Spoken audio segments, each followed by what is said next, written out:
All right. And we're back with a new and exciting deck in the modern format. So we just wrapped up a league with Death and Taxes, and we're rocking and rolling into a deck that I'm going to call Mono-White Heliod Weenies. This is not the white-green oops all creature combos deck. It's not Devoted Devastation, and it's not Heliod and Spike Feeder combo. No, this is a less disruptible, just generally sweeter version that just won a challenge this weekend. Brian has also pointed out just now that yes, this deck plays 4 Skyclave Apparition. If you're playing white and Aether Vial, there's just no way you won't be. So this is just definitely one of the best cards in Modern right now, straight up. I already talked about it in the previous video, so if you want more information on that and more gameplay that shows how good this card is, you can check that league out too. But this deck is a bit different from the previous. We're playing Heliod Suncrown, so this card is infamous from its release and becoming a 2-card infinite combo with Walking Ballista. Good old Splinter Twin is back, baby. So Heliod Suncrown is 2 and a white for a legendary enchantment creature god. It is not a creature unless your devotion to white is 5 or more. Whenever you gain life, this is a static ability. Whenever you gain life, put a +1/+1 counter on target creature or enchantment you control. So you can put +1/+1 counters on Heliod itself, even when it's not a creature. Or if you wanted to, put it on other enchantments. And then he also has the ability, 1 and a white, another target creature gains lifelink until end of turn. Turns out that if you give your Walking Ballista lifelink, and it has at least 2 +1/+1 counters on it, you now have an infinite damage combo, which you can use to one-shot kill your opponent. So, what else are we going to do to do that better? Well, we've got Grand Abolisher and Ranger-Captain of Eos, which in different ways limit our opponent from casting any spells on our turn. Ranger-Captain of Eos also enters the battlefield and tutors our library for Walking Ballista, as does Ranger of Eos. So we've got Ranger-Captain and Ranger. And then we've got newcomer Luminarch Aspirant, which is an incredibly... this card is so innocuous looking. It's 1 and a white for a 1/1. It says at the beginning of combat on your turn, put a +1/+1 counter on target creature you control. Doesn't seem that spectacular, except if you play Walking Ballista on 2, Heliod on 3, and then Luminarch Aspirant on 4, assuming that you've hit all your land drops. In addition to that, you can now pay to give your Walking Ballista lifelink and immediately kill your opponent. So Luminarch Aspirant basically takes 2 mana off of the turn where we need to combo kill our opponent. We're also playing 4 copies of Giver of Runes, which will hopefully protect our combo, and of course Aether Vial, because we're an entirely creature oriented deck. I like the fact that we're not playing Path to Exiles in our main deck. This main deck is really all about just assembling our combo as fast as possible and winning the game with that. We also get to play 4 main deck copies of Auriok Champion to give us some edge against things like the red and red-black decks that are tearing around the format. And then our sideboard is going to help us in some of the matchups we will otherwise have some trouble. So let's go combo kill some folks. Just had a nice 4-1, even though it was incredibly sloppy playing Death and Taxes. Death and Taxes is awesome. I think if I really wanted to get better at Magic right now, I'd put in a whole bunch of reps playing Death and Taxes. And luckily, the Serum Visions podcast just released an episode which is going to be all about brewing around Taxes archetypes. And is it SVP? Oh, it is SVP because I said still do play. So you can find episodes of the Serum Vision podcast at the link that I just threw in the chat there. So check that stuff out if you're interested in some of the wilder versions of these decks that we're going to build, although I'm here playing the sort of default good version first to see what this is all about. I'm going to keep this hand. I can choose Core or Cleric right now on my Cavern of Souls. And that decides what I'm able to play on my first couple of turns here. I'm pretty sure... Okay, what are we against? We're against a Lurrus deck. Okay. Not sure what kind of Lurrus deck this is going to be, but I feel like I want to name Core. Yeah. And my good buddy in chat agrees with me. While Grand Abolisher is a pretty good creature, I think Skyclave Apparition is generally better in a wider swath of matchups. Also, if we do draw an Aether Vial, it's going to take less turns to get up to the point where we're able to drop the Grand Abolisher in than we will to put in the Skyclave. Obviously, this Thoughtseize is a bit of a mess around, but that's okay. Probably losing Walking Ballista. What a strange decision. I didn't even know Grand Abolisher is a cleric. What did you think he was? Oh, and they saved me anyway. I don't need to care. Nice. Also, so we're playing Cleric Tribal. Good to know. Although there's another creature that's a cleric that I should have... You thought it was a knight. I guess that's fair. Okay, so the only creature in my hand that I can play this turn is Walking Ballista. Do I want to do that? And he's bulky. Yeah, he does look like a... to me, he looks like more like... No, this is like a D&D cleric, man. They wear chainmail. I mean, he's obviously wearing like plate mail, so he should be a soldier. But he's got the flail Morningstar dealy, so... Yeah, let's just get this Walking Ballista on board. Worst things worse, they have 2 removal spells and they kill it. I don't think that's the end of the world. Just getting the Walking Ballista on board is probably a good idea, especially if we draw the Luminarch Aspirant and we can actually do something about it. Yeah, opponent does not have a good attack here, so we're already in pretty banging shape. Yep, I don't see any reason not to... Yeah, I guess we're saying core on this one too. Yeah, the double cavern draw is actually really awkward here, but hey. Beggar, not chooser. Hopefully we pick up a...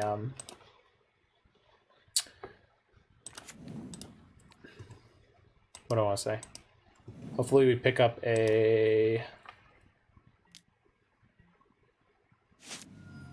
Well, we could turn this field into a plains in a second, but we want to pick up another land anyway, just to start cranking our Walking Ballista. And our opponent is having a terrible time over there, which is great.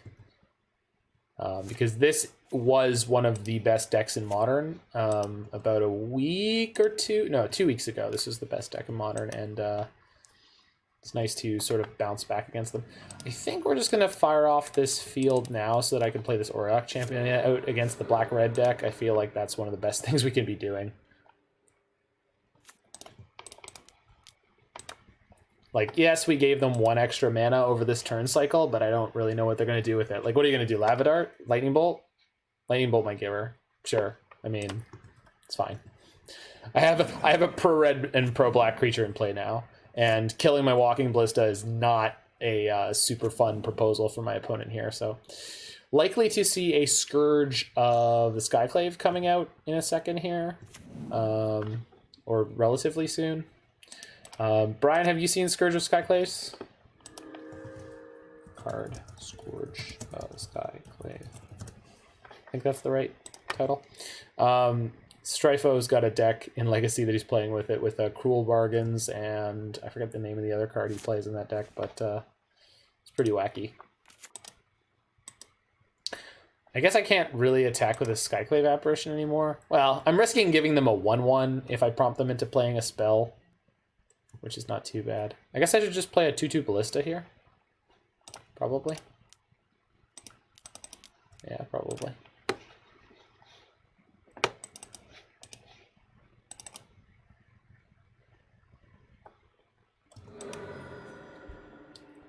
Guessing they're going to kill my Walking Ballista here. Yeah, looks like it. Yeah, sure. So we'll just ding them for 1.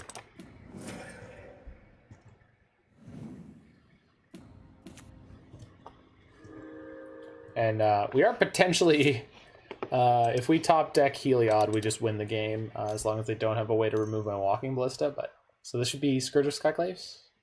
Manamorphose. Interesting. Do I want to attempt to kill a Swift Spear here? I do not, because they have a Lava Dart in their graveyard that they can just flash back. So, depending on how this turn goes, we'll just be putting Auriok Champion in front of one of their creatures. Yep.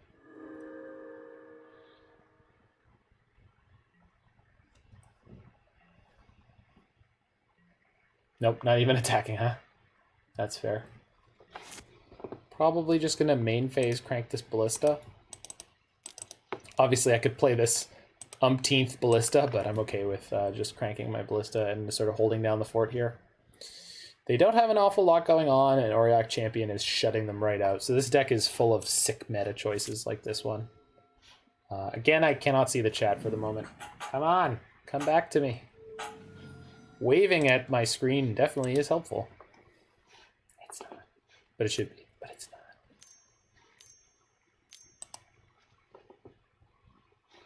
Are you getting your Luris?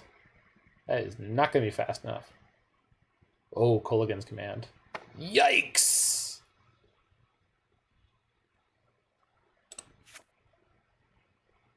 And they're also going to kill the Skyclave Apparition? Oof. Well, they only have one Lava Dart in their graveyard, so I can kill one of their Swift Spears here. Cool. But I cannot do anything else really relevant, so let's just shoot them for one. Okay. Not taking too much damage this turn. Plus I'm going to be hit 24, so, you know. Could be worse.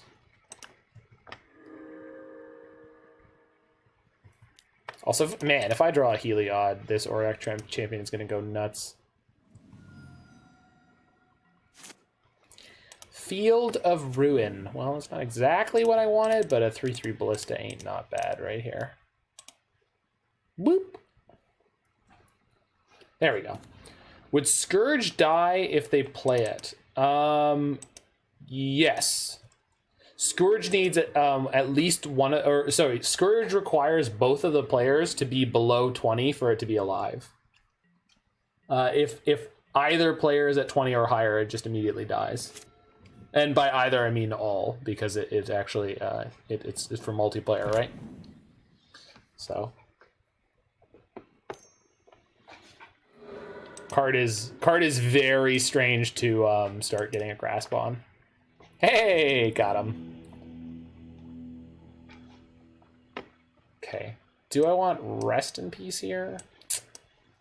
Probably not. Giant Killer, Burrenton Forge-Tender, and Path to Exiles all seem pretty good.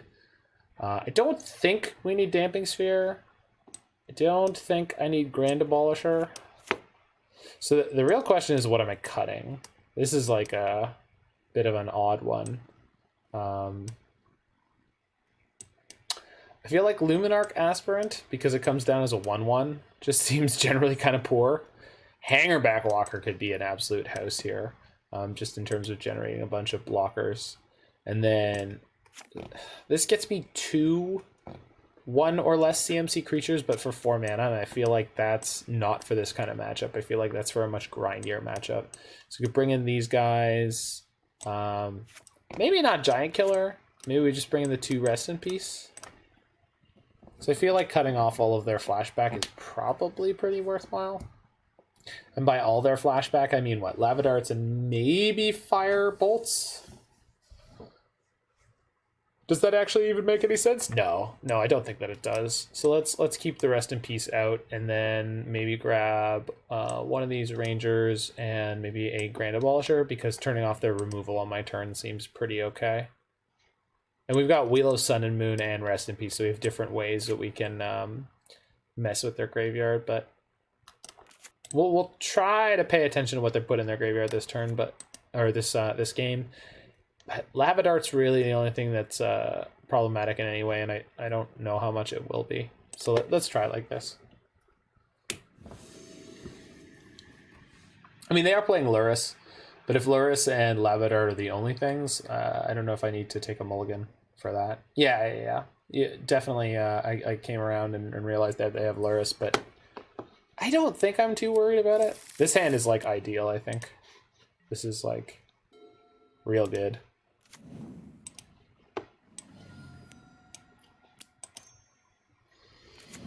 One damage. Oh no.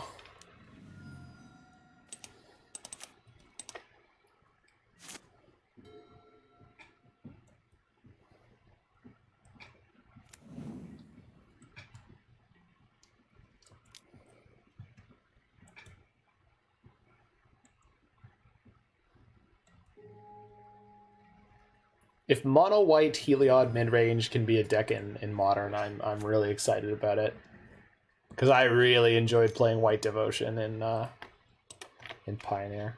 Croxa. Okay, so there's another graveyard creature. So maybe it's worthwhile in the next one. I think I'll just ditch a land here and take the 3. I'm not low in any real fashion yet. They're down to 4 cards in hand already, so seems like they're kind of trying to slow roll this game, and we'll be able to Skyclave Apparition if they ever actually cast their Croxa.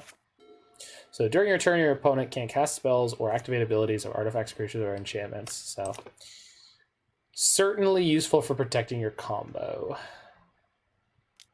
Definitely not blocking here. I'm not too worried about how much damage I could be taking. Kolaghan's Command. Oof. Good old twofers. I think I'm going to ditch the Horizon Canopy, honestly, because I just don't want to be taking any more damage than I have to be. So let's throw down Ranger-Captain.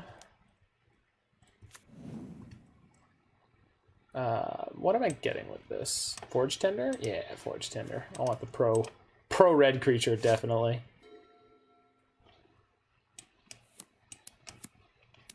So do they have Inquisition or Thoughtseize right now?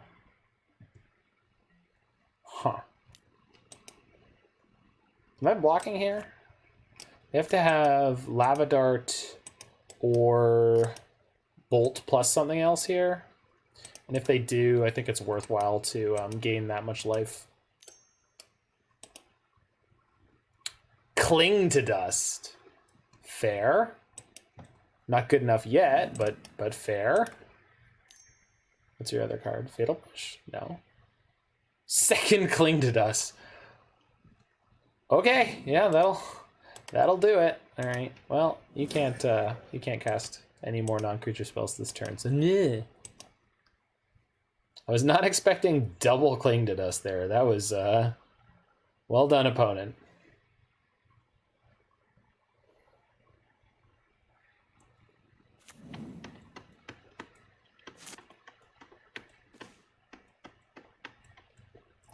Okay.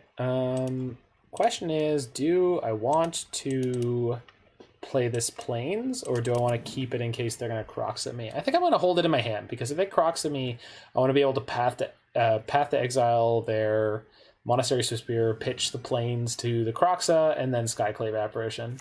Uh-oh. Fatal Push? Sure. I mean, not the end of the world.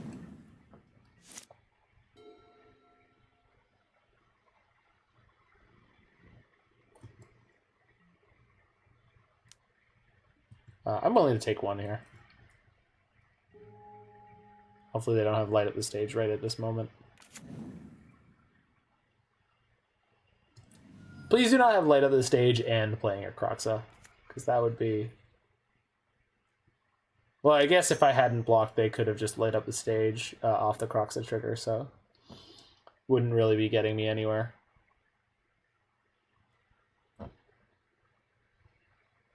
Cool.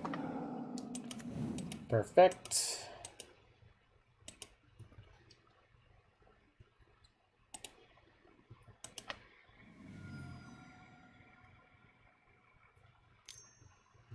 So Starmage. All right, we'll path that instead. Slightly better creature. So they have Mountain Swamp in play. They might be out of basics. Maybe they have one more, but okay, they had one more. Yeah, you can't win them all. Woo! That's a good card. So at the moment, even if they get their Lurrus, they don't have a single creature that's actually in their graveyard, which is kind of great. Bob. Nice. Bob Meyer Jr., everybody. Now returning to the battlefield after an absence of several years. Bob has definitely lost a couple of pounds. Is looking good. Do I want to block here? Nah, I'm not that cocky.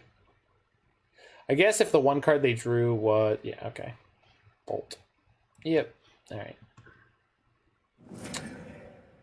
Not Not the best.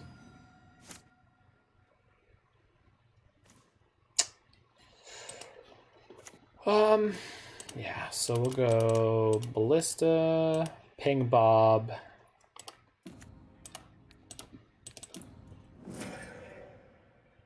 Man, they can get and play their Luris, though. But they won't be able to actually play any creatures off of it, so maybe that's not too bad.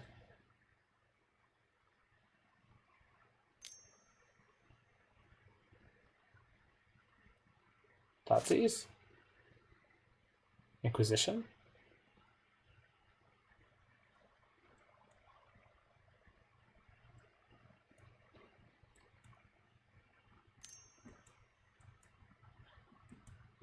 Unearth. Yeah, that'll do. Sure. It's a good one. They also get to go put their Luris into their hand. Okay, so we're going to go to 3 here, which is not great. Oh, I should have blocked and killed the Bob. Doy. Oh.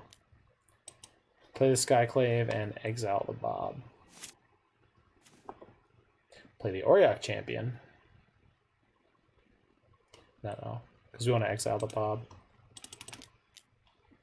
And then depending on what they draw here, they might not get to do anything with their Luris.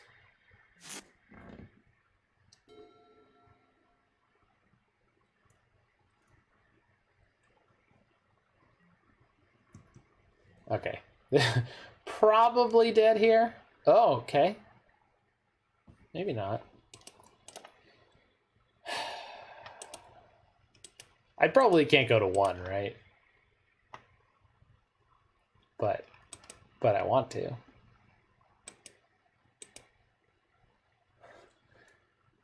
mean, what does it get me to? So I can't block that with Skyclave. I mean, that doesn't get me anywhere. I don't know. Let's just go to 1. Screw it. If they had a Lava Dart, they would have attacked with both their creatures. Going to 1, baby. I got Auriok Champion. We're going to be fine. Nice. Perfect. Play the Luris. Does not play the Luris. Interesting. Okay.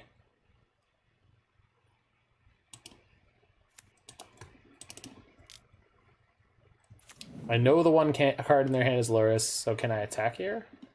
No, that leaves me with bad blocks. Alright. I need the opponent to whiff again on their draw step, and then we're kind of maybe okay. Although I don't actually have a way to gain any life proactively. So. But if they attack, I get to trade Skyclave Apparition for this illusion and then gain 1 life off the other illusion coming into play, so that ain't not bad. Okay, so they clearly don't have it. Okay, and this is like real easy blocks.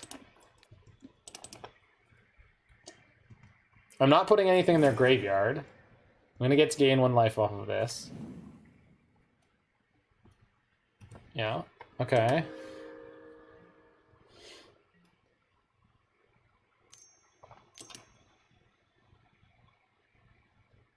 Play Kroxa Kill Me? Angrath's Rampage. That's a play. Okay, so this is gonna get rid of my... Yeah. Well played. I mean, that's a good draw. I think we just sack the Walking Ballista here. Yeah, and then we just have to pray that we draw something that's not a blank piece of cardboard. Another Skyclave Apparition would be good. Or Ranger-Captain, Hangarback Walker, Walking Ballista. Lots of live draws here.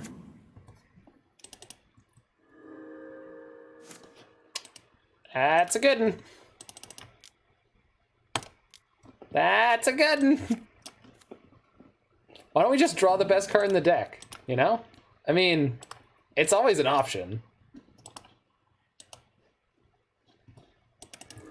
It's always just draw the best cards in your deck all the time. You'll be fine. It'll be fine. You're gonna be great. They do have Cling to Dust ready to go now, so they can get prowess triggers here on the sly. I think I'm group blocking their Swift Spear because they can pump it once with the Cling. Yeah. If they have Cling plus a card in hand, we're going to get messed up, but we're not in a great spot anyway, so... They do get to get a 3/3 out of this, so we're still in big trouble.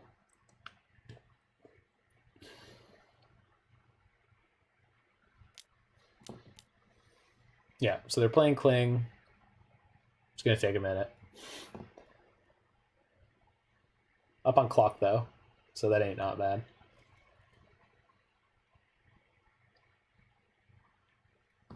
Oh, how am I framed up? Am I framed up right? No, I'm not. Sorry, guys. Probably been like that all night. How's the... Oh, and this isn't framed up well either. Sorry. Shoddy twitchmanship. There we go. That's what I'm talking about.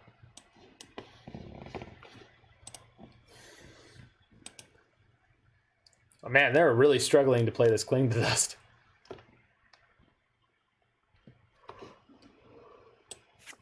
Okay. Exile 5 other cards. You have 6 cards, so you play the Cling to Dust and you exile everything else. Yeah. The real question is, do they have another card they can play? They do not. Okay, so I kill the Swift Spear. I gain 1 life. Next turn I can block the illusion. So... maybe we're okay? Yeah, Black Cleave, okay. And then the other card that they drew, because yikes! Okay, so we're gonna go draw step. Draw step field.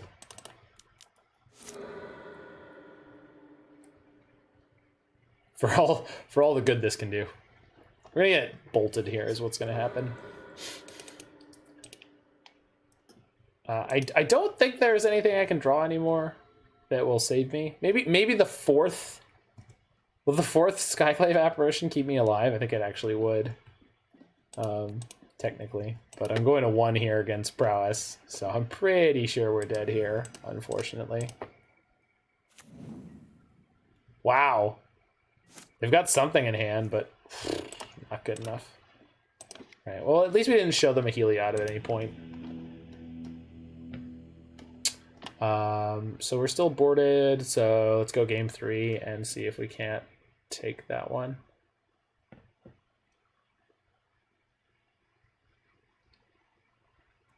I guess Rest in Peace shuts down their Clings. Yeah, it's probably worth playing, actually. Let's take Ranger of Eos out and Hangarback Walker, because Hangarback Walker is a dies trigger. Yeah, okay. Okay.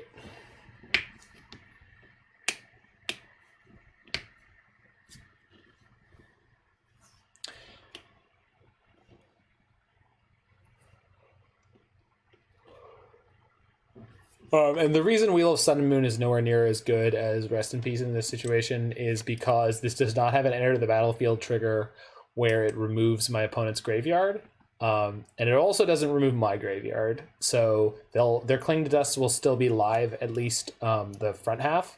And then not having a trigger that exiles their graveyard means things like Kroxa are able to come back still. So... there was a lot of little gains that they had in that game, where I think if I had had an early Rest in Peace, they would have had a little bit less early gain. The Kolaghan's commands are pretty brutal, but there really isn't anything I can do about that. We have Aether Vials, and we have a lot of creatures with 2 toughness, so it's just going to be hard to insulate ourselves from that. So just got to be careful with the kind of hands we keep and how we play them out.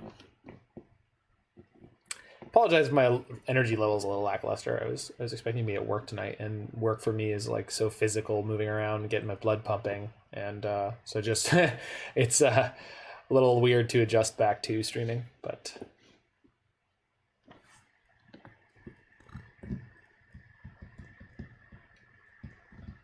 pound some vodka. I do have peanut butter infused vodka.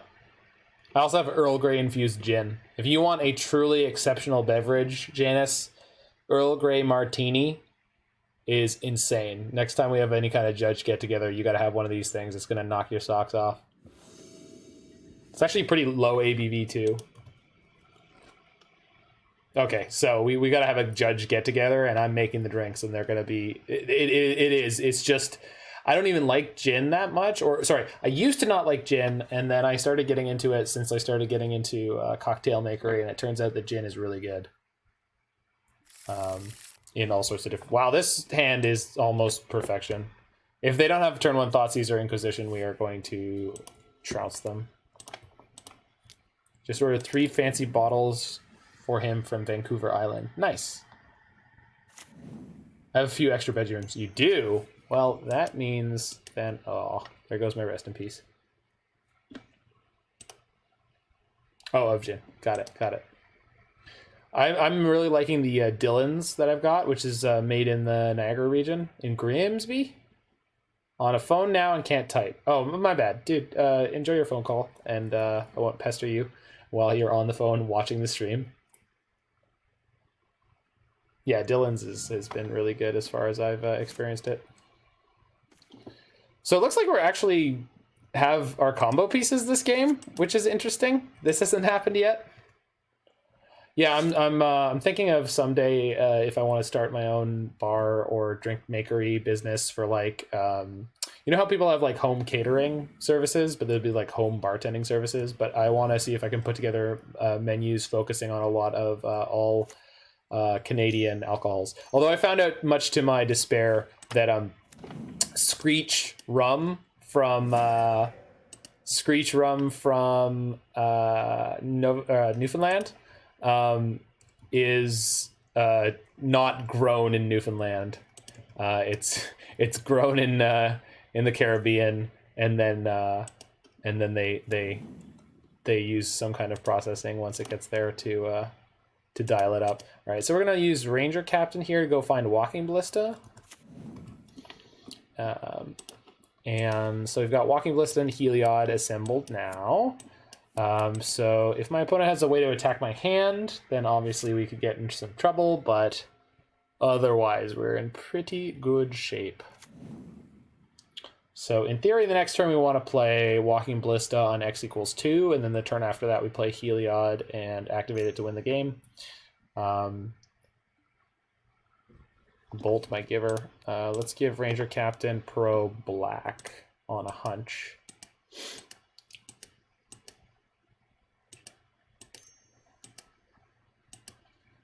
Second Bolt?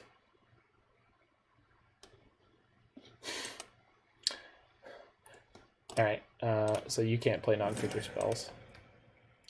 Which is, like, not a big deal, probably, but...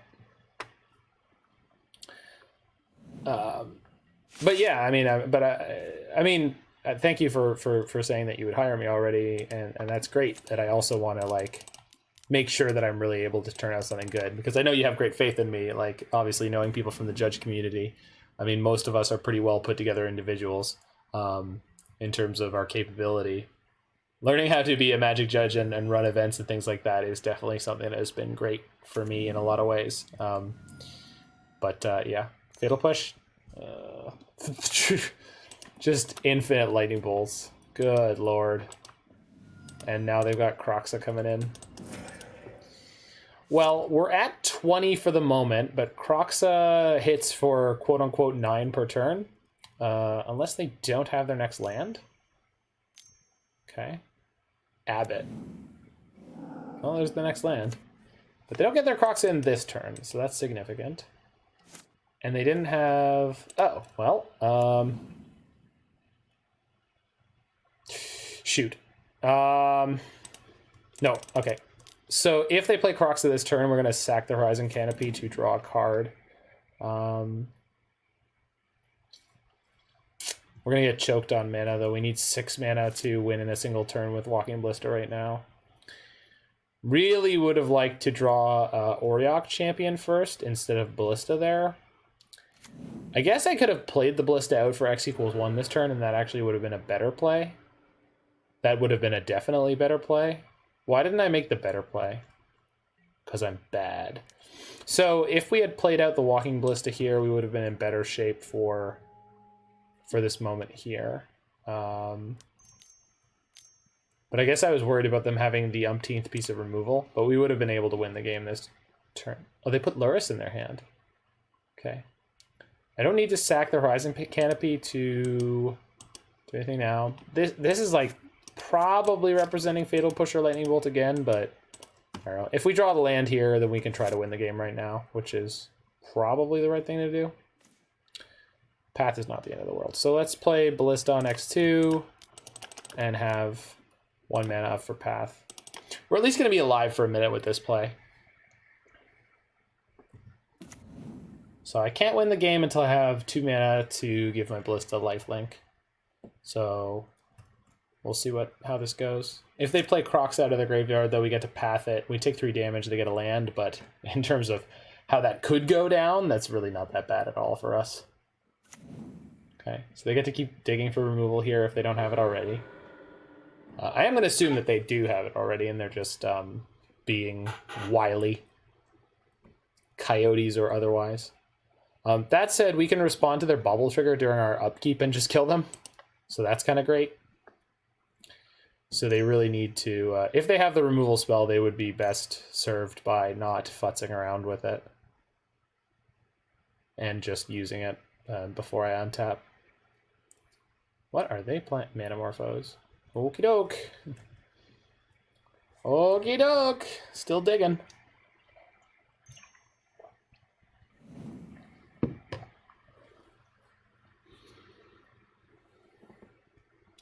But yeah, judging events, one of the great things about judging a lot of events is you just get like really used to walking into, and I mean, I'm a professional performer as well, being a musician. You just get really used to like walking into a venue full of strangers and like being like, here I am and here's what I do.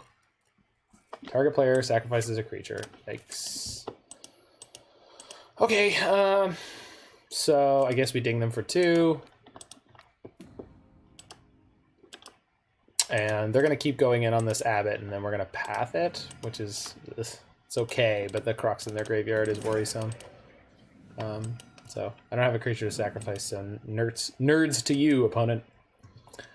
Dylan's is good. If anyone's interested in bourbon, I want to get there's a local distiller in Oakville called Tag, and they make a vodka, which I think is pretty all right. And then they're also making a whiskey called Barn Burner. And as far as it's described, it is corn focused and in the mash. And then on top of that, it's oh shoot. I should not have played that land. Shit. So I can play Ranger-Captain and get Burrenton Forge-Tender or Giver of Runes. But what I should have done is kept that land in my hand so I could get a Walking Ballista with this, but whatever. That said, we almost have an active Heliod thanks to this, so that's not the end of the world. Let's get the Forge-Tender. Pro-Red seems pretty good for the future. Future-proofing myself with Pro-Red. Anyway, so Barn Burner sounds great because it sounds basically like they're trying to make Canadian bourbon, which can't be bourbon, but it'll be close enough.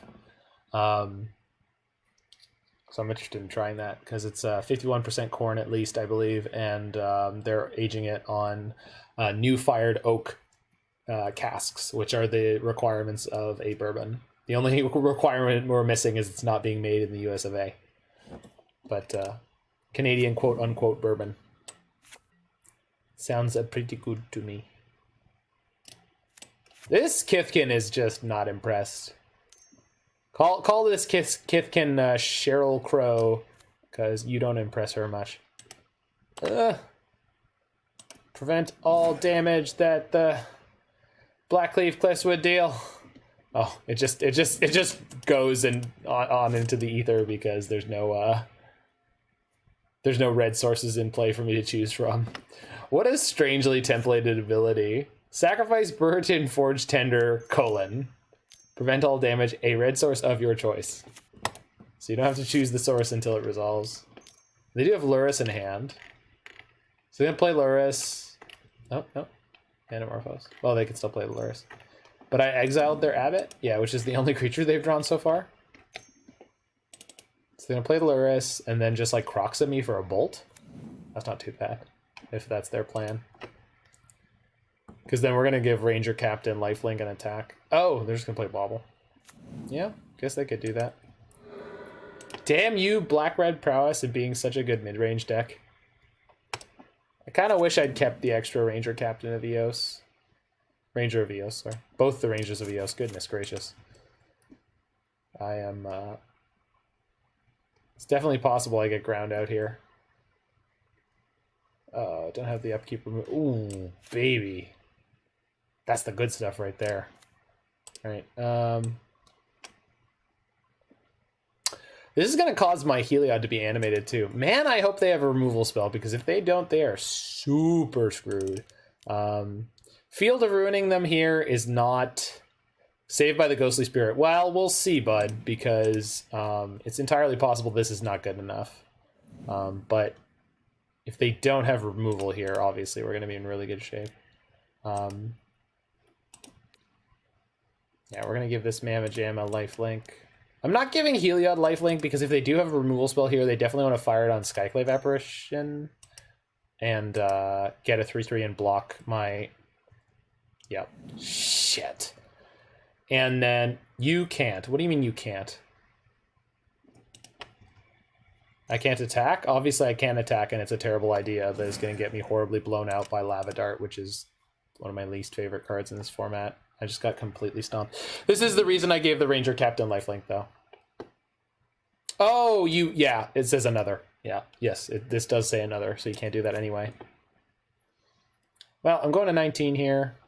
Got a Heliod with a counter. So you can put the +1/+1 counters on enchantments. Sorry, playing Fortnite. No, that's fine. You can put the +1/+1 counters on enchantments, but you're not allowed to give the Heliod itself lifelink. That's so weird. All right, so here comes the Croxa. So really, so much of this game came down to the fact that they had the turn 1 discard spell for my Rest in Peace that I boarded in, and that's that is some amazing Modern Magic. But good for them for having the quality deck construction and good plays all the way through. I mean, we're not actually dead yet, but it's certainly not looking good. Grand Abolisher probably not getting it done here. I guess we'll draw step field them just in case they draw their Xth mountain right here. They have double Lava Dart in their graveyard. Am I dead right now? 9, 10, 11, 12, 13, 14. No, I'm not dead right now, but I am at virtual 1. No, sorry, virtual 3. Because the Lava Darts have to be pointed at my Grand Abolisher to make sure that I don't... Well, I guess in theory I could just not block and then see if they have an extra point of damage somewhere, but seems like a bad idea. What am I in for? Preventing the most damage. I can't even win from here, right? Like, even if I get a Walking Ballista, I don't have enough mana to combo kill them, unfortunately. So they did a really good job of navigating this matchup, I think, and I don't know if I had the opportunity here to do better. Definitely haven't played enough reps with this deck that I've never played before. I think if I draw Skyclave Apparition, there's like a fringe chance we could win. I'm gonna draw Aether Vial. Jeez. God, that's so frustrating. We're 1 mana off. And I did sack a Horizon Canopy earlier. But then again, on the flip side, if I hadn't sacked the Canopy earlier, we wouldn't be able to get to this point. Also, they have a Lava Dart in their graveyard, so even if I could try to combo kill them, when the Ballista's a 1/1, they could just flash back Lava Dart and kill me.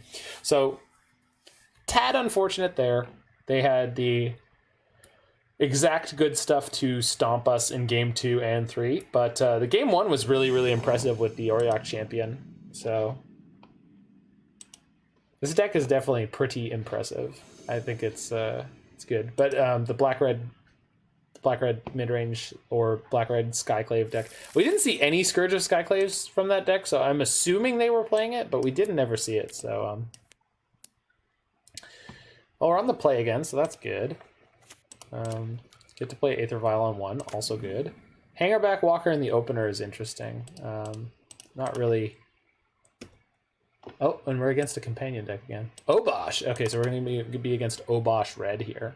So we could probably slow roll some of the things in our hand. I think I should probably just jam this Hangarback Walker on turn 2, because waiting to get to 4 mana for it is probably not worthwhile.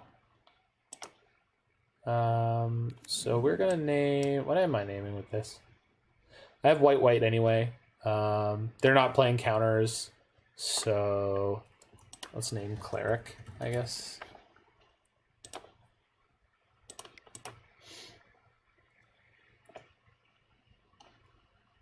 Am I just jamming this hanger back here? Yeah.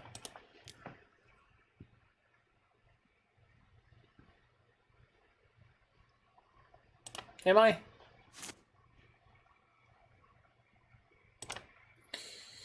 Next turn I can play Ranger-Captain, get Giver, drop the Giver into play, and then the next... you know what? We're just going to get them off of one of their cards in hand, most likely. If they don't have specifically Lava Dart, then this is a pretty reasonable little donk. If they want to try to get me later on when I crank this guy, then we're going to be in a good spot. So they have the next land. Do they have a removal spell? Let's see. No blocks. If you've got to light up the stage, you are going to get it.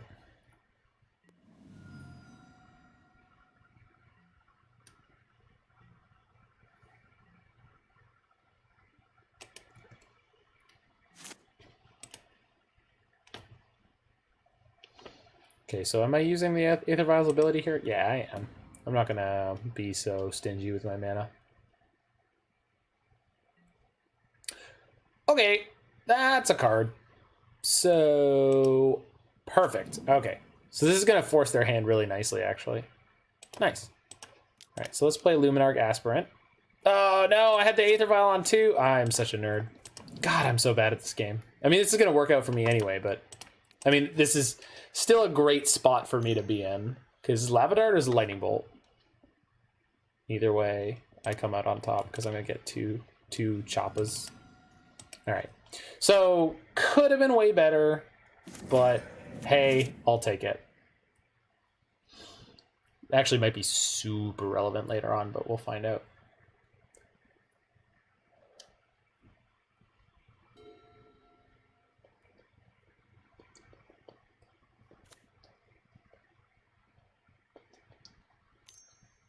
All right, what do they got?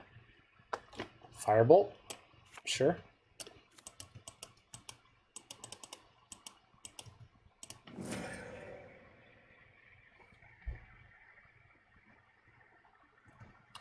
Well, I've definitely taken up a good chunk of their removal here. But I should have been able to remove one of these creatures, so...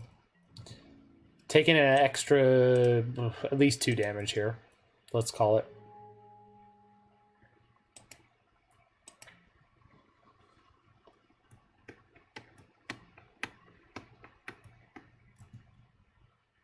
Really want to pick up a Auriok Champion as soon as possible. Their whole deck is red.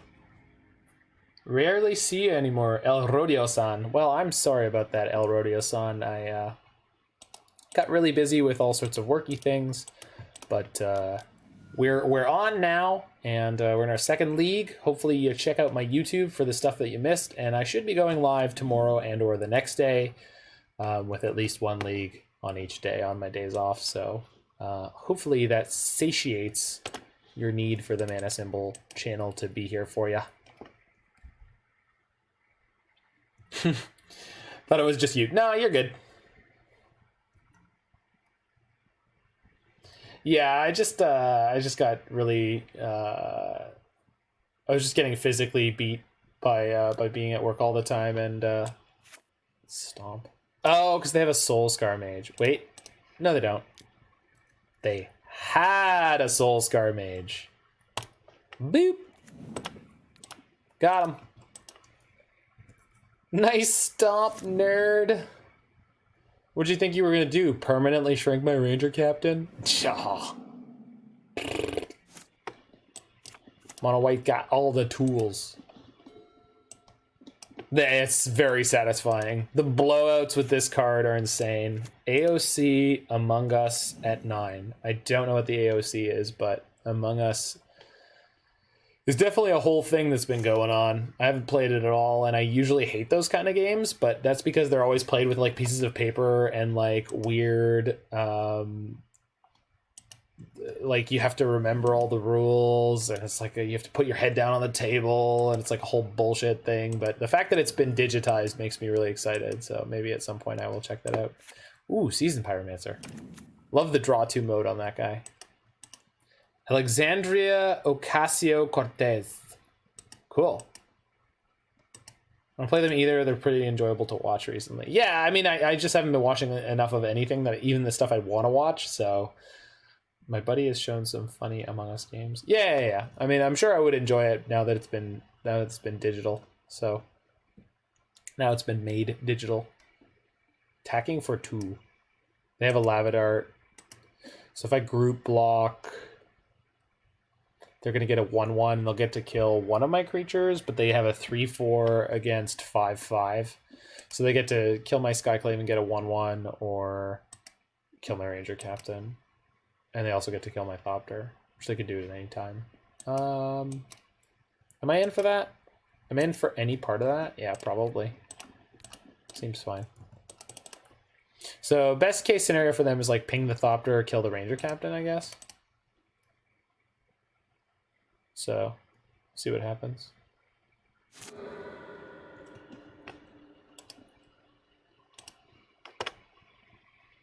Yeah, that's what they're going for. Not surprising. I just have enough stuff going on in my hand, I'm not really concerned about it.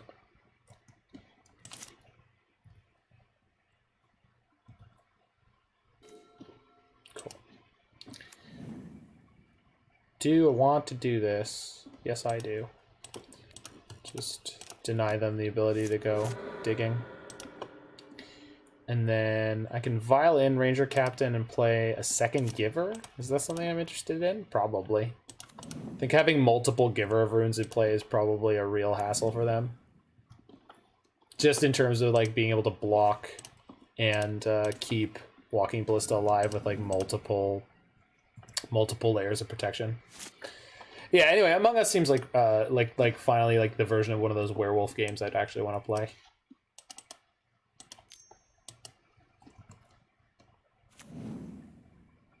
Okay, so they have a Firebolt in here, but nowhere near enough mana to play it. They choose to play the Swift Spear, so they must have some spells in hand. Yeah, there we go. Okay, so they kill one of my Givers. Womp womp. Okay. It's a video game, too, so you can play it at home. Well, no, I know that part. I mean, obviously that's... But, I mean, I'm sure people play Werewolf on, like, Skype or Discord or whatever. But having the client is much, much better. So you don't have to, like, pretend you remember the rules. Okay.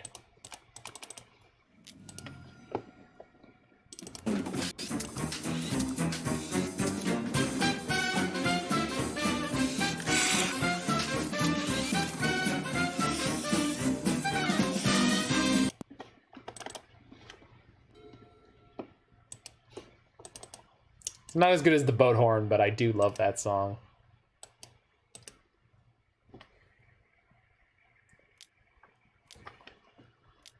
Another Seasoned Pyro. Good draw. What are you discarding?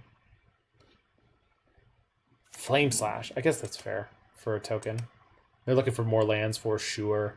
Because once they can get these Firebolts going, they're going to be able to start chewing through my creatures a little bit. Although it's a sorcery and I have a Giver of Runes, so it's not that useful.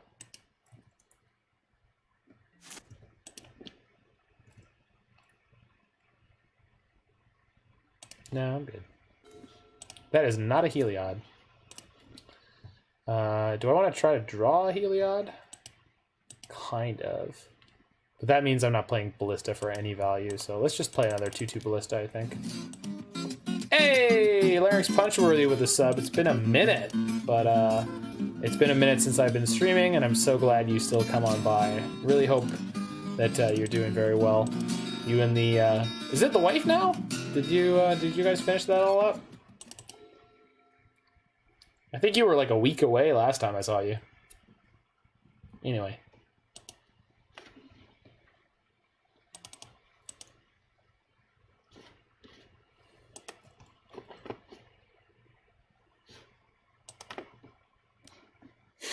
Attacks with the 1/1 elemental. Firebolt, Firebolt. What is this about?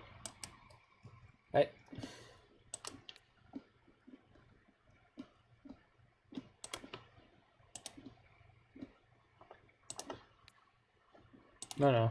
Let's block it with Skyclave Apparition? I don't know what's going on here, but... Like, were they trying to bluff me into letting them get a cheap light up the stage?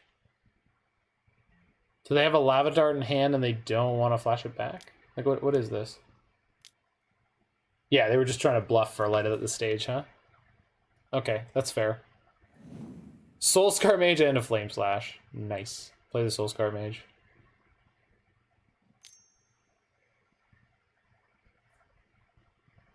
I assume. Flame Slash. Targeting. Oh, right. Because Giver can't protect Giver. Well, shit. Let's give this Skyclave Apparition Pro Red, I guess. While it's, okay.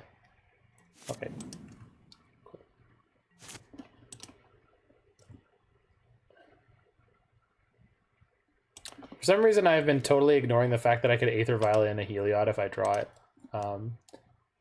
So let's see if we can finally draw... Oop. Alright, well... Play Auriok Champion, play Aether Vial.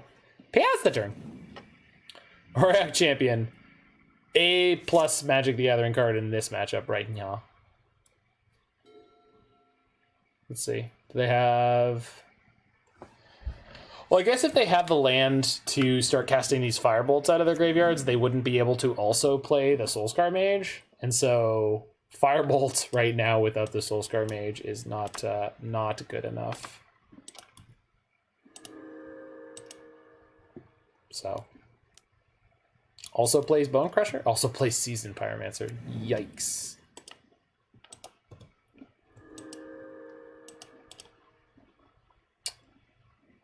Turn off auto yields. Just because I want to say yes to all my Auriok champions, and it doesn't seem to want to let me do that. Okay, shoot. And then I click through. Gotta pay attention to the next time they play a creature. Or I do.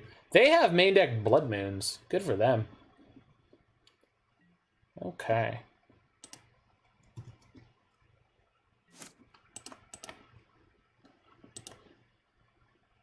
Okay, so this is that one. Say yes. This is that one. Say no. Still up on clock despite the fact that we're playing the card Aether Vial, so that feels pretty good. We're going to go Construct. We're going to go Crank Walking Ballista while it's my turn. And we're going to pass the turn. Just hanging out here waiting for Ranger of Eos or Heliod to show up and let us take this game into maximum overdrive, I guess. Plays Firebolt, targeting Walking Ballista. Oh, I suppose I should have kept...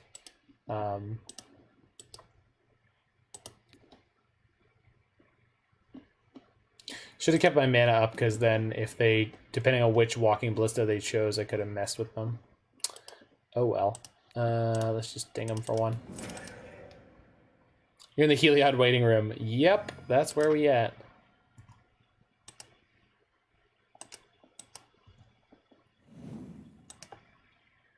But I did screw up by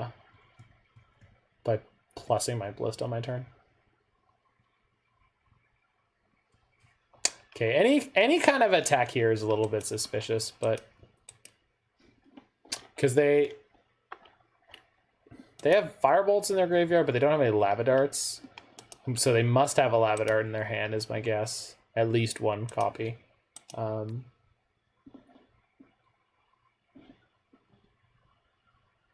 At 13, like, I'm not in a huge amount of danger. I'm okay with losing Ranger-Captain.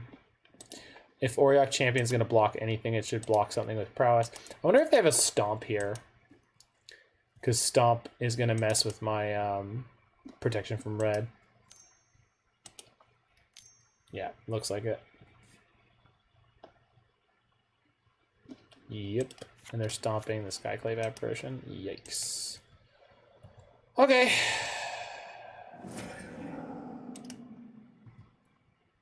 I mean, they get a 1/1, so it's not too bad. Taking 1, 2, 3, 4, 5, 6, 7. Okay. Getting a little desperate here.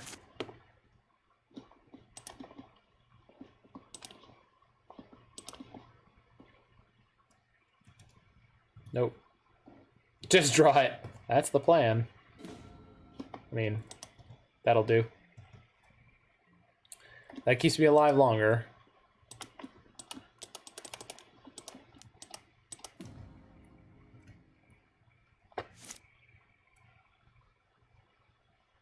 Do they have the 5th land for Firebolts finally? I love how much time they've had Bone Crusher Giants in Exile and just not ever played them because they've just got so much other shit to do. Okay, so here comes the Firebolts. And that's actually a big problem because, yeah, they can point it at the Walking Ballista, and I'm going to lose the Ballista here no matter what I do.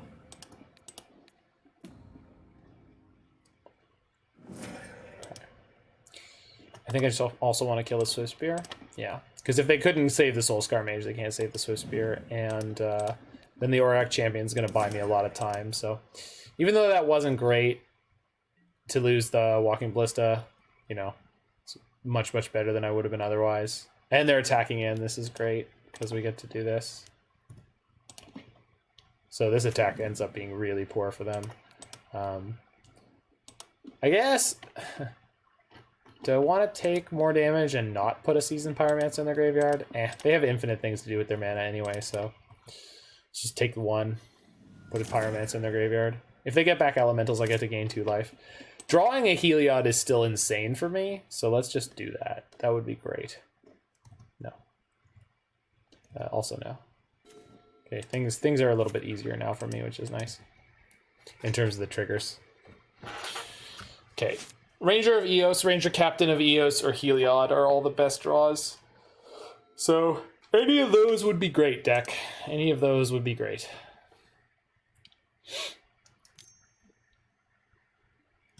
Oh no.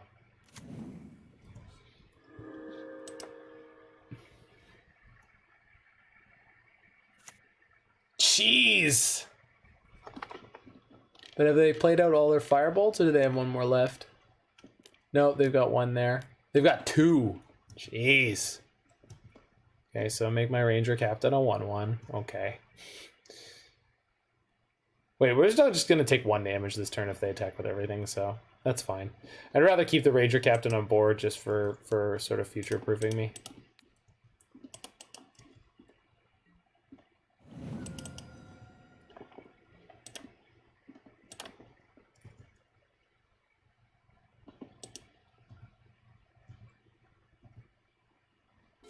There we go.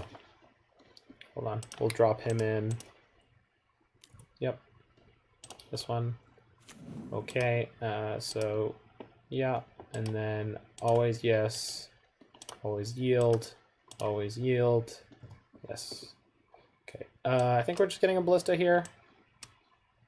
Yeah, we are.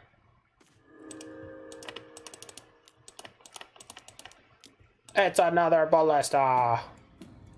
Gain the life, pass the turn. So, once again, set up for success. They do have a Firebolt in their graveyard, so they can shrink my Ballista to a 1/1, but that's not the end of the world right now.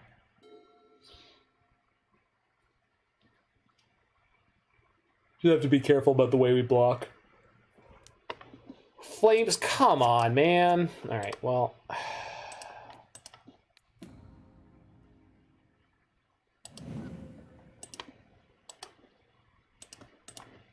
Kill the Soulscar, kill the Illusion. I mean, they're still not close to winning this, but... If I ever draw a Heliod, I'm just going to out mid-range them. because Auriok Champion plus Heliod is just disgusting. So we got 4 Heliods and 37 cards. There's one more Ballista. Wouldn't it only take 2 counters off, or did you want to kill both Prowess creatures there? That was a Flame Slash out of their hand, right?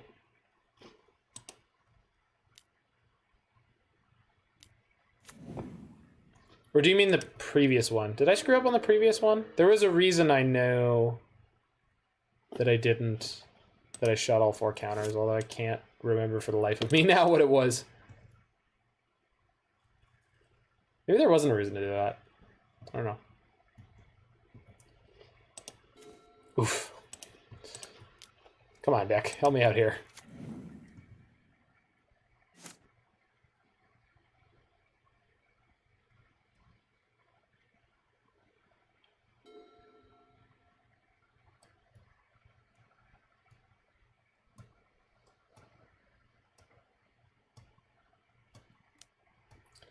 Jeez, these draws. Just ripping the Flame Slashes now.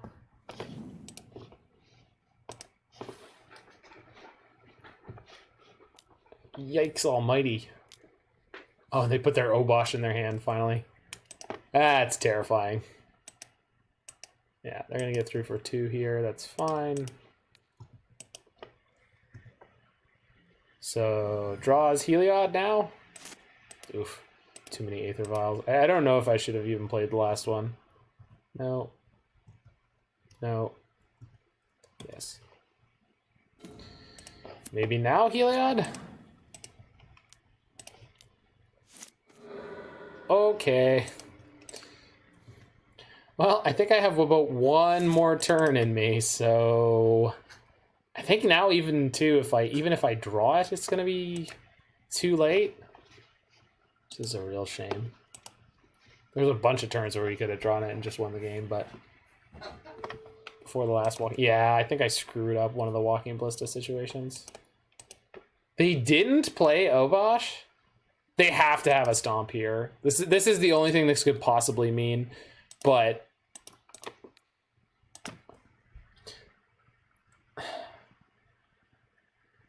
actually, no, this is fine. Yeah, if they have Stomp here, this is the right way to block, and I cannot imagine any other reason that they would have not played Obosh before combat.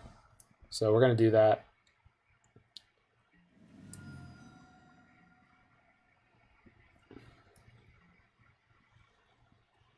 It's not really going to help me that much in the long run, but, I mean, it's not hurting. I think I need to draw Ranger of Eos here. Ranger of Eos. Nope, they drew a Soulscar Mage. I don't understand why they didn't play Obosh before combat, but whatever.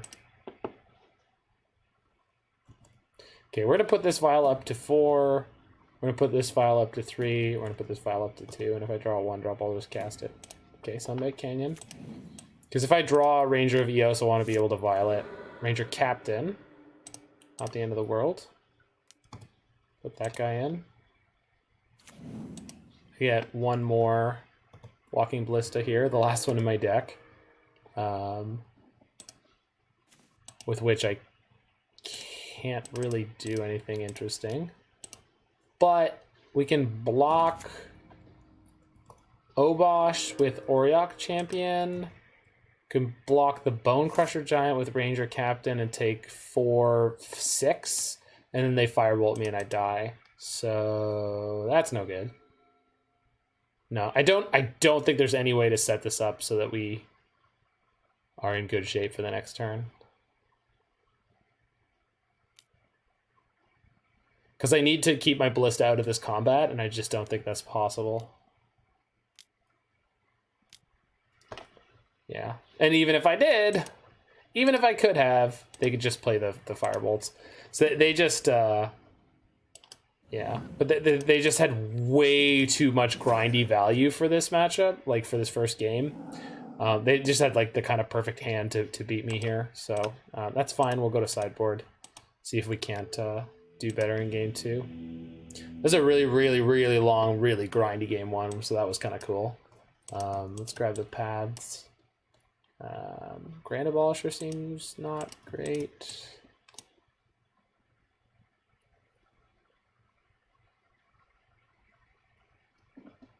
Forge-Tender and Path. Definitely want Ranger of Eos.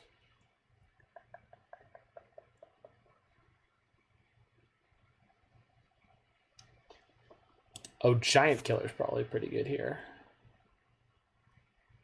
Yeah, it's a good way to kill a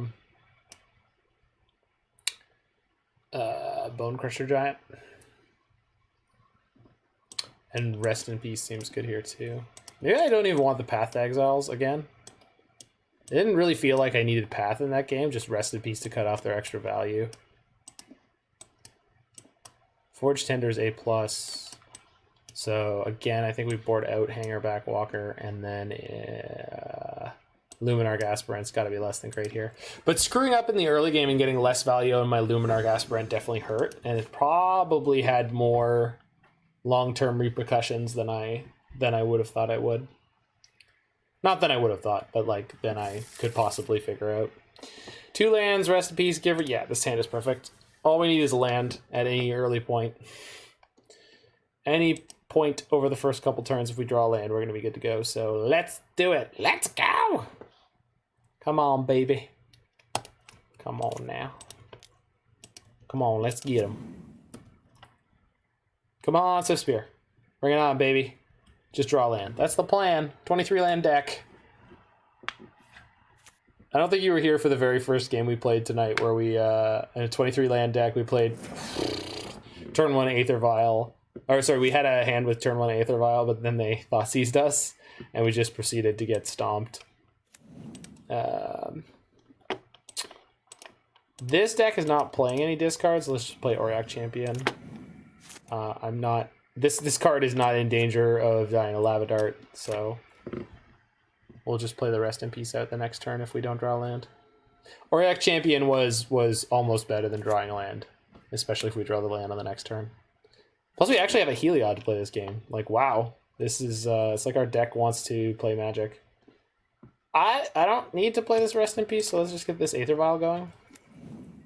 And I'm not going to attack here because if they have a Swift Spear, I'd rather just not take the damage. It's more valuable to me to not take damage than deal any amount of damage.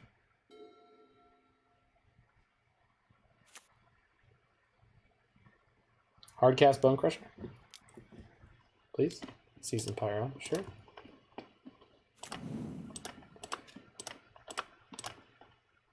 Like, why do I need priority to do these things? I don't understand that at all.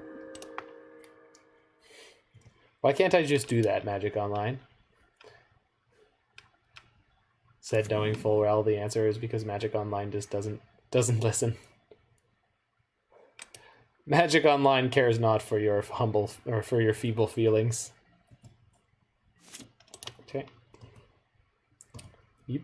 Land. Yeah, buddy. All right. Pretty sure we're snapping off Ranger-Captain here because they can't flashback any of this stuff yet, so I don't need to deny them value. Getting my Walking Ballista seems pretty good. Getting my Walking Ballista that I will need shortly. Okay. Having a 3/3 here to block their Pyro seems good. I mean, even if they have a removal spell, I'm at freaking 21. And that's with Silent Clearing and Horizon Canopy walloping my life total. Having a whack of card or whack of life gain in this deck is definitely good for a bunch of reasons. Are they all in? Okay. They must have a light up the stage in their hand that they want to play for 1 CMC, because like this is such a bad attack. Maybe they have a Lava Dart. If they Lava Dart though, I'm definitely gonna Ranger-Captain them. So if they play, yeah, the one time I don't play around the Stomp. Yeah, shit. I mean, it's not that bad. I didn't lose anything that I need in the. They didn't. I'm so bad at this game. God, I'm so bad at this game sometimes. I was not paying enough attention to what they stomped. No, I was just thinking back to damage on the stack days. Yeah, let's not even touch how badly I handled that situation right there. Okay, so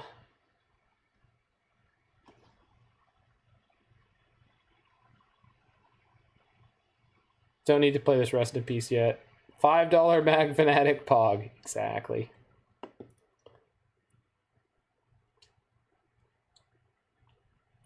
What am I doing here? Playing Skyclave Apparition costs 2 life. Am I just playing Rest in Peace here? Probably. Let's just get ahead of all the bulldonk. Because their clock is not impressive right now. And it only takes a little bit more mana for me to get the win. Hopefully they don't have Shatter of any kind. 5 mana is a little scary. Go get their Obosh. But then again, we have Skyclave to deal with Obosh. What in the hell is that? I mean, it's a good thing I can Skyclave Apparition that, but what the hell is that doing in their deck? What the actual flip? What? What? I mean, I guess they must need answers for, like, enchantments, but, like, good lord. Yeah, this is, that's a wild one, huh? Okay, so I guess I gotta Skyclave Apparition that right away. And then lose 2 life to drop in Heliod. I mean, I don't have to lose the 2 life to drop in Heliod right now, but it's probably worth doing. Actually, let's just play... Yeah, well, actually, it doesn't matter which color I tap for. Let's just play the Skyclave and knock out their O-Stone. Yeah, there we go.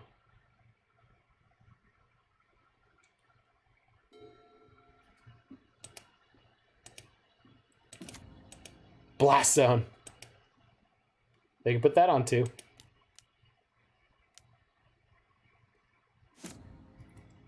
Oh, they just pop it to... Oh, no!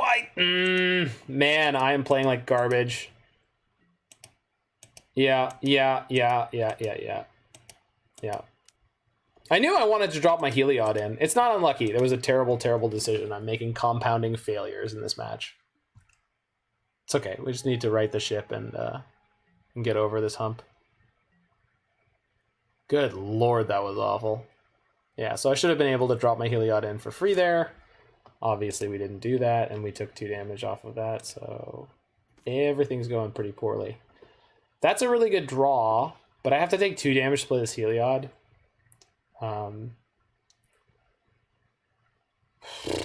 Man, if I had the Heliod in play, this would be so much better. It's so stupid that I didn't do that. All right, I think we play the Aspirant, and when we go to combat, we make Skyclave bigger, because now if they have a burn spell that does 2 damage, they don't get to kill the Skyclave, and the Skyclave is big enough to eat the Pyromancer now. The 2 damage, man, I'm just like, I punted against the Stomp, even though I played around the Stomp properly last game. I punted against the Aether Vial. I punted, like, good lord. There's the Obosh. Plus Bone Crusher.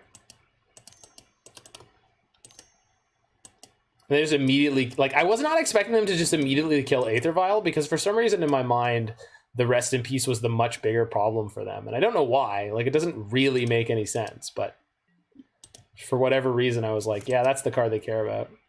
We're going to draw the land now, where we would be able to instant... yeah, so this would be the combo kill right now, if I had actually put the Heliod into play earlier like I was supposed to. That said, they're going to play Obosh, so as long as they don't have a 1 CMC burn spell, we should be okay. Which, of course, they're going to have in their deck full of 1 CMC burn spells.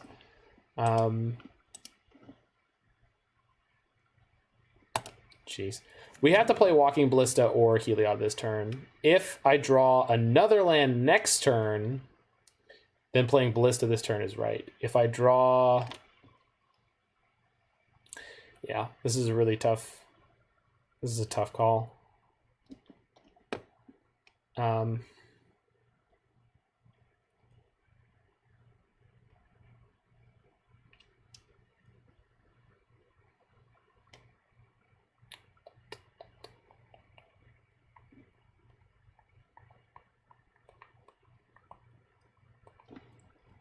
think Ballista makes it harder for them to kill me on their next turn, even if they have Obosh plus a burn spell.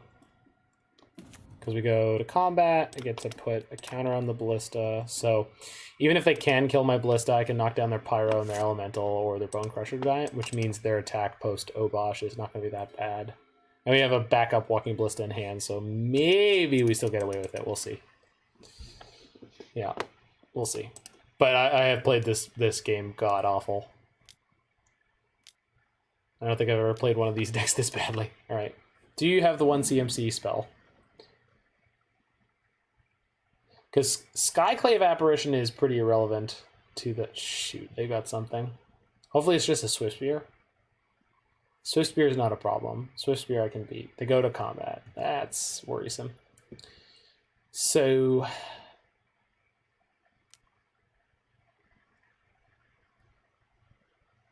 And they can lure me into terrible, terrible blocks here. So I don't need the Aspirant alive anymore, as long as I draw the land. So I'm going to take 2, and then if they have Bolt in hand, I'm dead. Oh, but I can ping down the Elemental before it hits me. So actually, we're going to take 0, and then... Oh boy. Is it Lava Dart? Shooting the Walking Ballista for 2 damage. Okay, so I can't ping? But it's only 2 damage, right? Okay. Oh, maybe they have a land post-combat? Okay. Okay, so just draw the land, Zach. Draw the land. Do it. Do it. Get the free win. Come on, we need 1. Because I screwed up this game so Jeez. Okay. Yeah. Just dead because of misplays. So at least it's very clear where we misplayed, and it was all a bunch of really stupid modo misplays where I just clicked through things way too quickly. This deck is, or I guess I'm just not used to playing a lot of Aether Vial decks, and just need to take more time during certain moments to make the decisions I'm making. So, unfortunate that I'm showing this deck off so poorly, and that particular game was so badly handled. Might have to come back and play this deck again tomorrow, because this has just been pretty pathetic. On the draw. I mean, it's okay. I'm just like, I'm a better player than this, and I know where I'm making mistakes, so why am I making them, you know?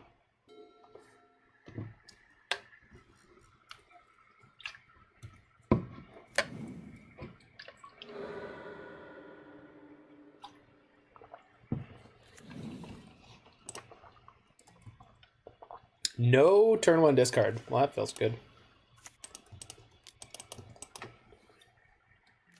On the plus side, we've played a lot of very intricate, interactive Magic, and that's been a blast. So, like, I am happy to see where Modern's at in terms of that.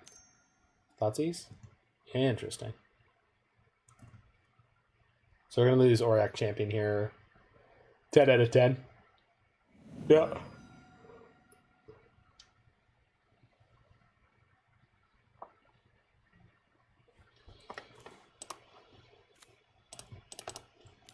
I play Hangarback, protect it with Giver of Runes. 10 out of 10, 100%. Yeah. That's right, buddy. Okay. But they're not a Lurrus deck? No, they're not a main deck, or they're not a companion Lurrus deck. They might be a sideboard Lurrus deck. This is probably Black-Red Shadow. This is so weird because, like, in all of the previous leagues I've played in the last little while, like, I haven't run into anyone playing Black-Red or Mono-Red. And then this league, it's all about those decks. And I'm playing something that should be well positioned against these decks, and I'm just butchering it. Oh, it's Grixis. Okay, makes sense. So, oh boy. Oh, that's such a brutal.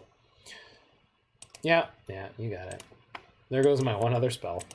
So, couldn't draw lands to save our life last game, and oh, okay, didn't get flooded, or didn't fail to draw spells. Okay, I guess we should just get this guy in play, huh? I know I'd really rather... Like, I want to crank Hangarback Walker here, because every time that I'm not getting value with it, it just feels like painful sadness, but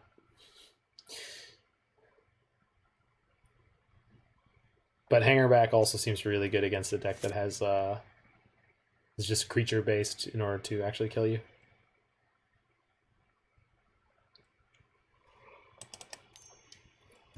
Okay. They got a 4/4. Does not attack with Snapcaster. That's a little bit surprising.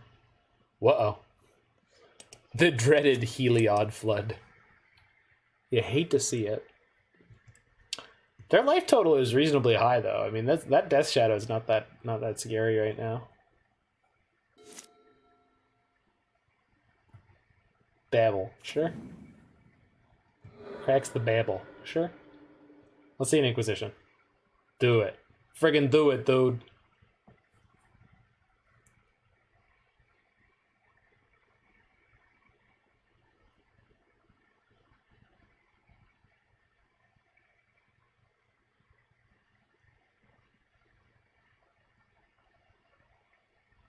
Bring on the pain.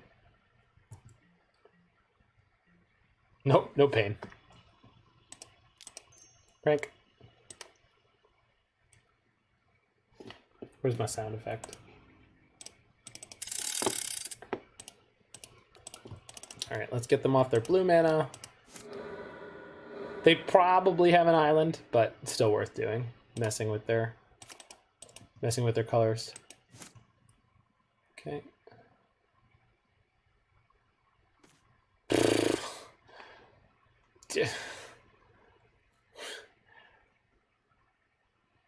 Okay.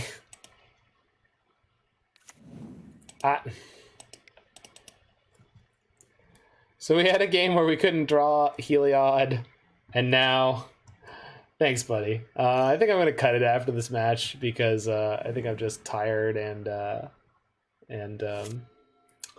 of practice with streaming for this many hours. So probably gonna cut it after this match, but it's been a good time, and I'll come back tomorrow with some other decks and maybe go for another go with this one because this deck seems really good. See you, bud. All right, so I don't know why they didn't attack last turn, but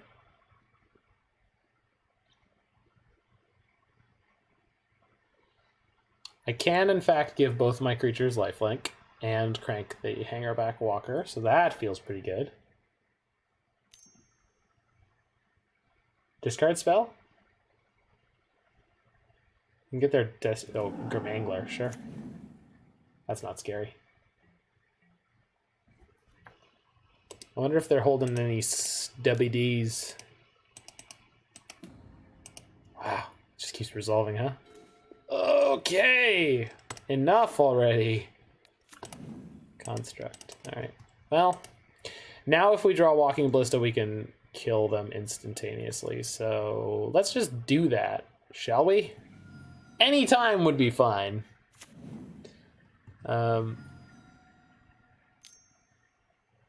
What's going on here? Snappy. Snap for Thought Scour. Man, our opponent's just not having the best draw, so hopefully we can win with that going on. Lightning Bolt and Fatal Push. Well, if they have yet another Snapcaster Mage, which usually they play 3, so they're just drawing so much air, my goodness.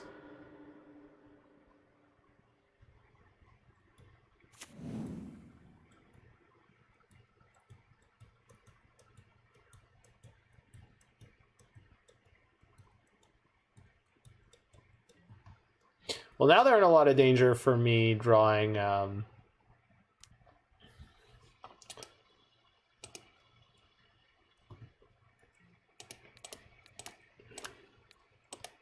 Walking Ballista.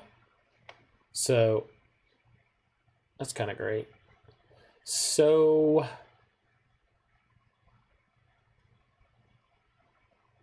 I want to give the Hangarback Walker Pro Black, but I want to crank it first. The reason I'm going to do that in that order is if they have a removal spell that can kill my Hangarback Walker, I want to completely blow them out. And if both Hangarback and Giver of Runes are able to deal combat damage, it will become a 6/6. So if they don't have another creature in their hand, they're just going to die. So we've blocked. Yeah, now we're going to crank first. So if they want to respond by killing this, we're going to be able to give it protection. Okay, so they were smart enough not to do that, which would have resulted in their instantaneous death. Now if they pass priority again, we're going to try to give it pro-black. If that resolves, then we're going to give both of our creatures lifelink, and then it becomes a 6/6. They can't bolt it anymore. So the only thing that can really happen from this point that I'm anticipating is they can remove it right now. So if they have a removal spell right now and a Temur Battle Rage, I'm pretty sure I'm dead. But no, I think we're good. So that gains lifelink. So I should come out of this combat with a 6/6 Hangarback Walker. And so if they don't have a creature here, then they're just dead. So combat damage goes 1, 2 counters on Hangarback Walker. So I don't.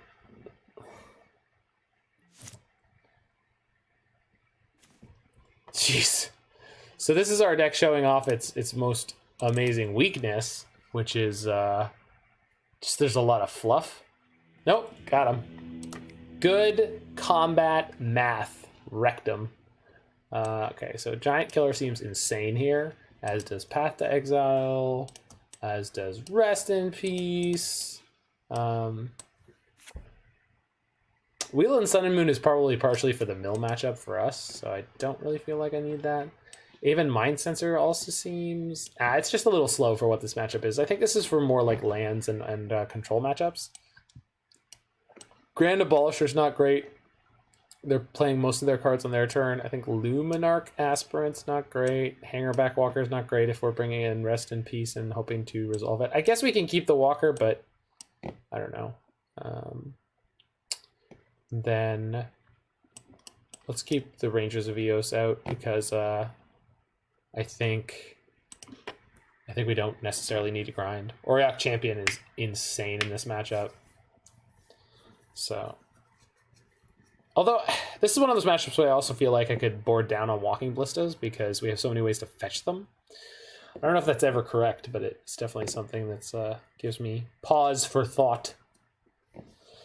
We did Janus. We got him. Got him.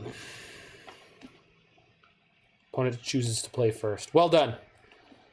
You've won the first encounter. You chose correctly. Am I gonna mulligan this? I don't really want to against Death Shadow, but I think I will. That is a better hand. That is a better hand. Let's ditch the Horizon Canopy and yay, redundancy! Do they have the perfect sequence? Bobble you, fetch, shock, Thoughtseize? Nope. Giver or Aether Vial. Or Rest in Peace. Any of those things. Okay. I'll take that. That's a dynamite. Oh, turn 2 Gurmangler. You hate to see it. No land. It's a big yikes. Yep. I got a 2/2 for 2. It's a bear. But it can pump up my Walking Ballistas. Good old Chris. Chris Walking Ballista. Yes, hello. Alright, what are we playing here? Heliod? Yeah, let's just get the Heliod out of my hand, because they probably don't have any way to remove it. I'm not such a scary guy. People just like to be scared of me.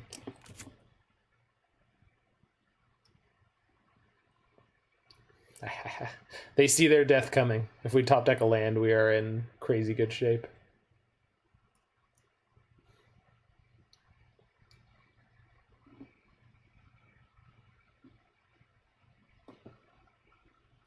You see the death coming in the form of a hulking machine gun with legs. Alright, land?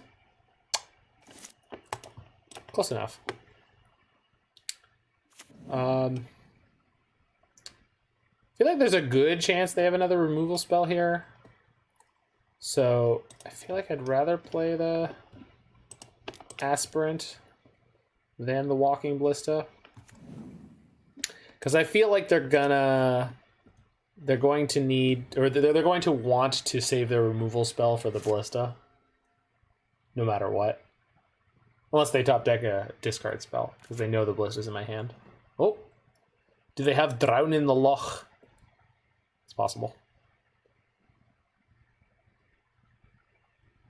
Maybe Gurmangler, because they finally have time to cast it. They're not paying costs yet, so...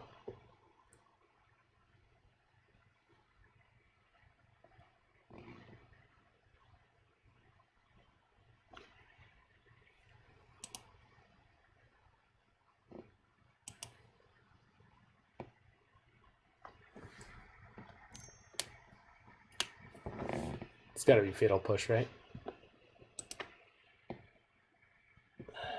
Come on. Gurmangler, okay, there it is. So that's the card I was expecting from turn 2. Gurmangler and nothing. Okay, so if we draw a land here, we could win the game, but...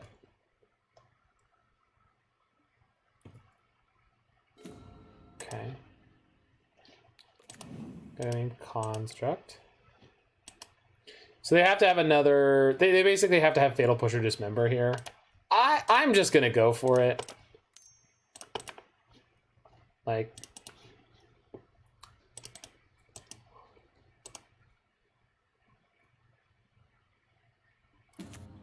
Go to combat. Target.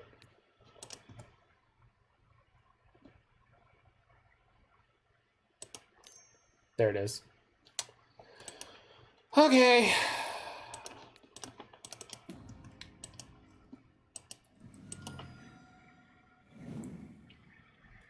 I mean, in terms of how bad this could be going, it's not that bad. It's kind of a pain, but like, oof.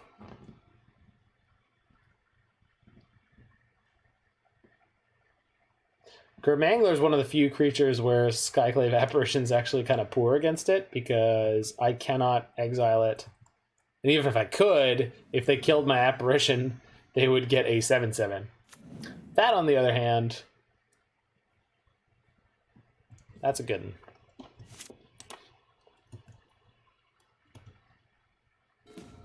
That's also a good one. All right, so everything's coming up Millhouse. Get out of here, nerd. Boosh. Just gonna put this on the Aspirant, because if the Apparition dies, they get a 1/1, and I don't really care for that. So let's smack them. Smack them up, smack them up. And then I'm gonna guess they must have a TBR in their hand and possibly some number of lightning bolts that they can't cast because they haven't hit red mana. And they are just having a rough time of it, but if they tap down for whatever reason, we get to blow off their Gurmangler, so... Ooh! Hoogland doesn't like Hollow Knight. It's okay, I don't really like Hollow Knight either.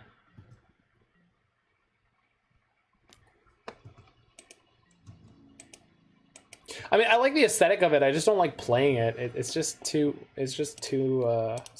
hard, basically, and not in a way that's fun to me. Shit. Alright, well, can't win them all.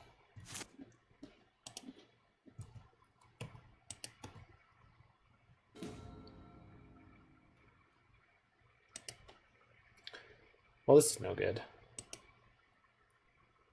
I'm one pip away from an active Heliod. It's a good chance I'm going to lose this hand out of them. That's brutal. Updating my resume. Ooh. Alright, well, let's put a counter on Skyclave, I guess. And then... Ugh, this is a tough one.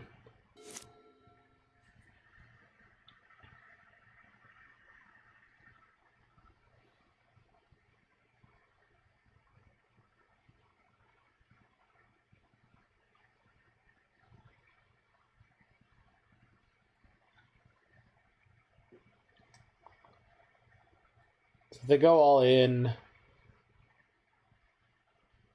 I can't chump block with the Skyclave Aspirant because... Sure. I can't chump block with the Skyclave Aspirant. It gives them 1/1. Nah, I'm in a really bad spot here. I think I do have to chump block with Skyclave Aspirant, give it lifelink, put the counter on the Luminarch Aspirant. Sorry, Skyclave Apparition. Oh no. Oh my god! Because I needed this alive, because then if I drew Walking Ballista, I'd have a chance. I think I'm just screwed now. Because this is lethal. So I have to block. And give that lifelink, so I just gain a modicum of life. Oh, so I should have blocked the Death Shadow, but whatever, it's not going to matter. And then the best thing I can draw is a Ranger-Captain of Eos, but it's not going to be good enough here. Path keeps me alive for one more turn, technically. I don't know where that gets me, but no, I should have cast it there because they could have another stub. If they have another stub, they were meant to win this game anyway, so let's see what's up. I guess they could burn like a Thoughtseize here. See if they have another stub or a Drown in the Lock or whatever. They had an absolute nutty hand there. Just perfection. Goodness gracious. On the one lander forever. That sucks. Oh well.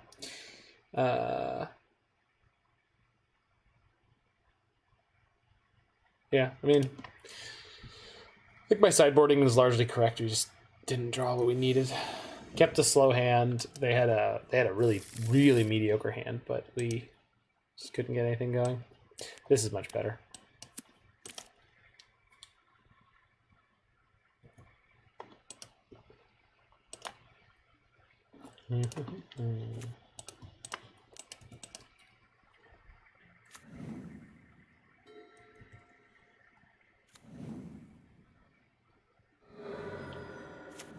Good old Grixis Death Shadow.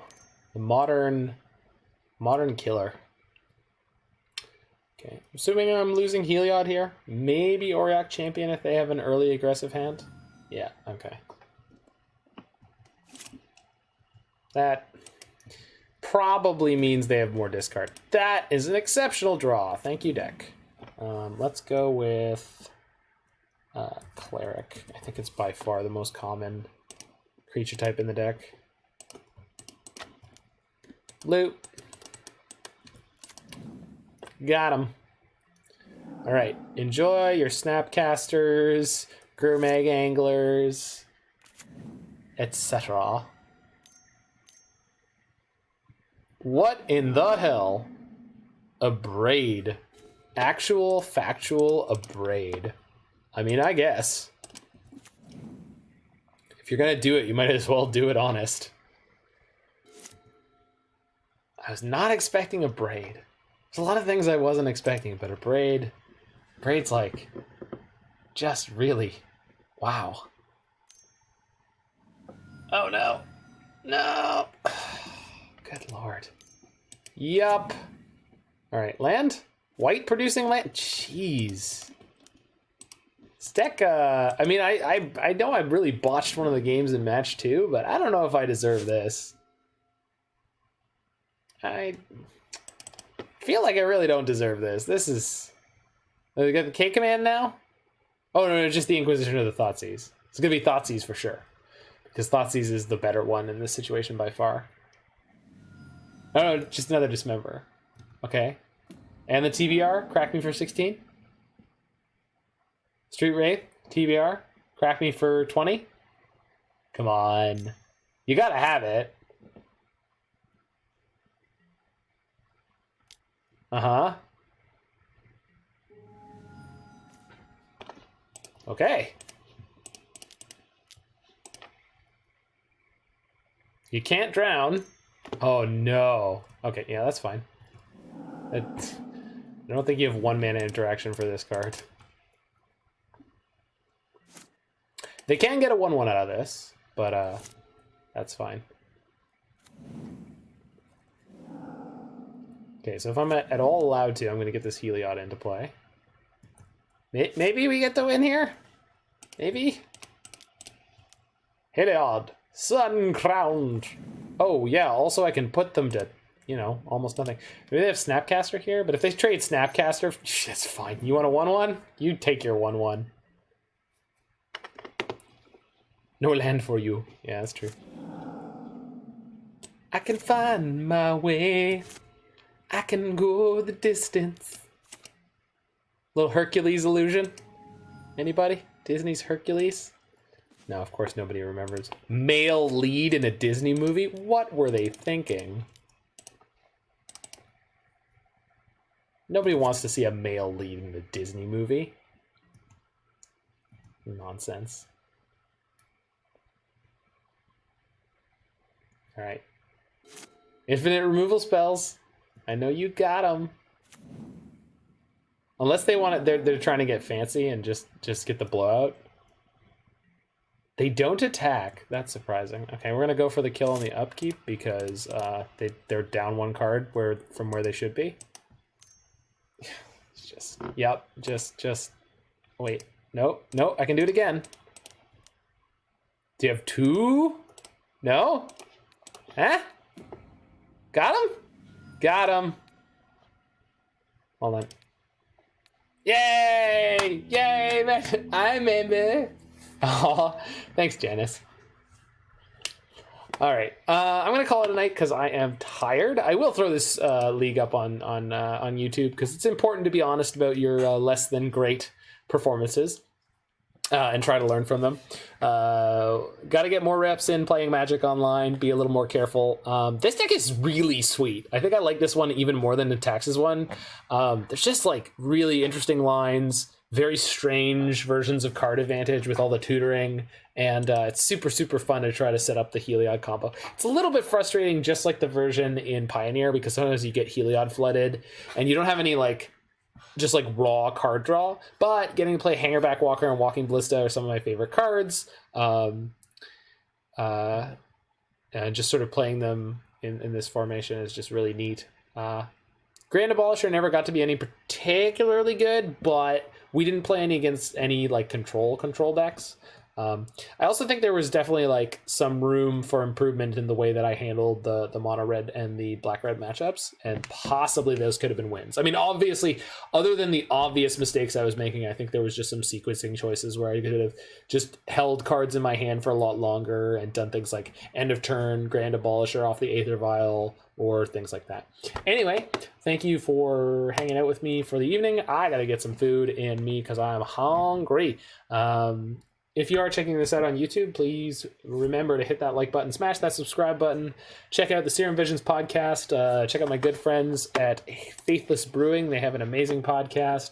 And you can, I'm sure, interact with all those people on all sorts of social media. Until next time, I will see you guys, and take care of yourselves, take care of your friends, your family, your loved ones, and yeah, have a good week.